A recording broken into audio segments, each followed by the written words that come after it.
খগেন মুর্মুর ওপর আক্রমণ হামলা বলছিলাম, সেই খগেন মুর্মু বলছেন 6ই অক্টোবর গত বছর যখন হামলা হয়েছিল, মাথা ফাটিয়ে দেওয়া হয়েছিল, পরে শিলিগুড়িতে হাসপাতালে ভর্তি হয়েছিলেন খগেন মুর্মু, তখন সরকার কি করেছিল, তখন মমতা বন্দ্যোপাধ্যায় কি করেছিলেন, ভৎসনাও করেননি।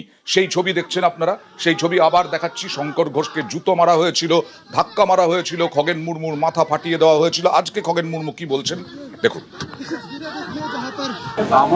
আমার উপরে হামলা হয়েছিল 2025 সালের 6 অক্টোবর।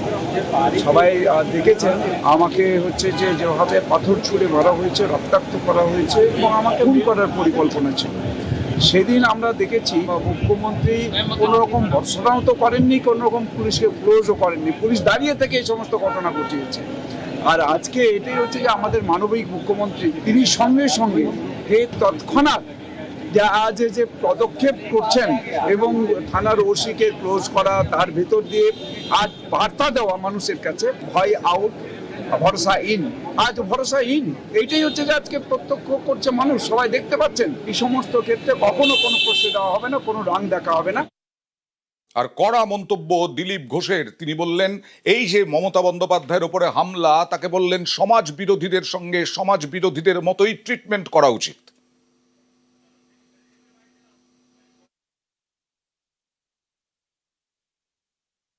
আমি তো ইট খেয়েছি, আমার গায়ে এখনো দাগ আছে, আমার গাড়ি কতবার ভেঙেছে, আমরা তো সহ্য করে এসেছি। সেখানে যারা হায়তোবা করছে তারা হচ্ছে সবচেয়ে বড় ক্রিমিনাল, যারা টিএমসির অত্যাচার নিয়ে কোনোদিন মুখ খোলেনি, কাপুরুষের দল।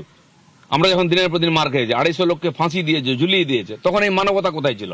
ডিমের জন্য প্রাণ যাচ্ছে। যেন এইসব মানবতার কথা বলবেন না, সৌজন্যতার কথা বলবেন না। যারা সমাজ বিরোধী কাজ করেছে তাদের প্রতি সমাজ বিরোধীর মতো ট্রিটমেন্ট করা উচিত। আমি তো বলেছি পশ্চিমবাংলার মানুষের মধ্যে মানবিকতা যায়নি, তাই ইটের বদলে ডিম মারছে। মারা উচিত ইট, আমি সমর্থন করবো ইট মারলে। এদের এটা পাওনা ছিল। সমীর ভট্টাচার্য পার্টির নীতির কথা বলেছেন, ঠিক বলেছেন। আমি যেটা বলছি ঠিক বলছি, যে বুঝতে পারবে না তাকে বোঝাবার দায়িত্ব আমার আছে, আমার কাছে পাঠান। যারা বাড়িতে বসে আছে বউর আঁচলের তলায়, তারা নৈতিকতার কথা বলবে আর দিলীপ ঘোষ শুনে নেবে যে 10 বছর কাঁটার উপর দিয়ে হেঁটে গেছে, এই মানে অ্যান্টি সোশ্যালদের বিরুদ্ধে লড়াই করেছে। আমাকে যেন কেউ মানবতার কথা না শোনায়। আমি তো আমার কর্মীদেরও ধন্যবাদ দেবো, আজ পর্যন্ত ওরা ইট পাটকেল লাঠি নিয়ে দাঁড়ায়নি রাস্তায়। আমাকে তো রোজ দাঁড়ানো হতো, গাড়ি ভাঙা হতো। কতজন বুদ্ধিজীবী তখন রাস্তায় নেমেছিল প্রতিবাদ করতে? ন্যাকার দল।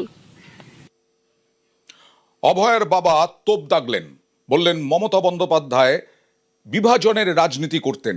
কি বললেন অভয়ের বাবা দেখুন।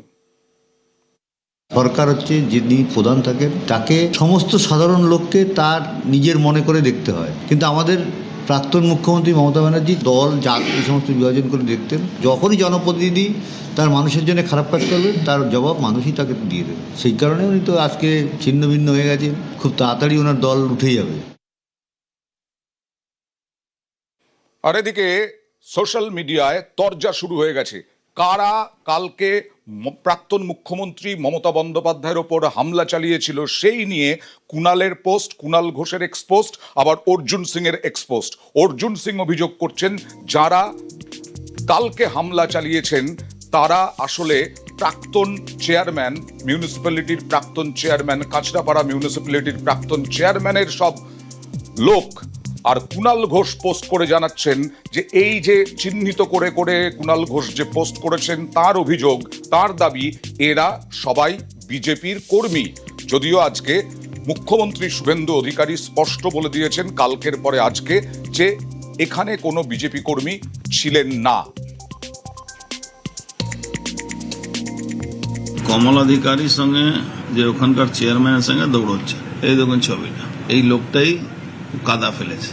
তো তার মানে পুরো ফ্যাব্রিকেটেড ছিল। মমতা ব্যানার্জি এই যাওয়াটাকে হাইলাইট করা যায় না, এইসব নাটক করেছে। দেখো সেম পার্সন মমতা ব্যানার্জি যে ওই শকুনের মতো লাশের রাজনীতি করেন, এটা বাংলার সব মানুষই জানে। ওখানেও করতে গেছেন, কিন্তু ভারতবর্ষের ইতিহাসে এরকম একটা বিরল ঘটনা, বিরোধী দল করা লোক যদি কোনো সমস্যায় পড়েছে, তার বাড়িতে সরকারের পক্ষে মুখ্যমন্ত্রী সরাসরি গিয়ে তার সেই বাড়ির লোকের পাশে দাঁড়ান। মাননীয় মুখ্যমন্ত্রী একটা নজির সৃষ্টি করেছেন। আশা করি সবাই যাতে এরকমই মনোভাব নিয়ে রাজনীতি করুন। রাজনীতি মানে যুদ্ধ না, দ্বন্দ্ব না, রাজনীতি মানে সৌজন্যতা হওয়া দরকার। মমতা ব্যানার্জি অভিষেক ব্যানার্জির পেছনে ঘুরঘুর করা ঋতব্রত এখন শুভেন্দুবাবু বা আপনাদের পেছনে ঘুরঘুর করছেন, ওই ছবি দেখিয়ে আপনি কি করবেন? অর্জুন সিং যারা পুরনো ওদিকে ছিল তারা হঠাৎ যদি আপনাদের পার্টিতে যায় তার তো পুরনো ছবি কিছু থাকতেই পারে। আরে অনেকগুলি লোক ছিল, একটা ছবি দেখিয়ে কি বলবেন? বাকিগুলো তো একদম স্ট্যাম্প মারা বিজেপি, ওখানে জয় শ্রীরাম স্লোগান দিতে দিতে এই সমস্ত কাজ করেছে। বিজেপির কার সঙ্গে কে যোগাযোগ সেগুলো তো সমস্ত এই লোকগুলোর পরিচয় ঘাটলেই বেরিয়ে যাবে, যার সঙ্গেই থাকুক। হামলা যখন করেছে আপনি অ্যারেস্ট করাবেন না কেন?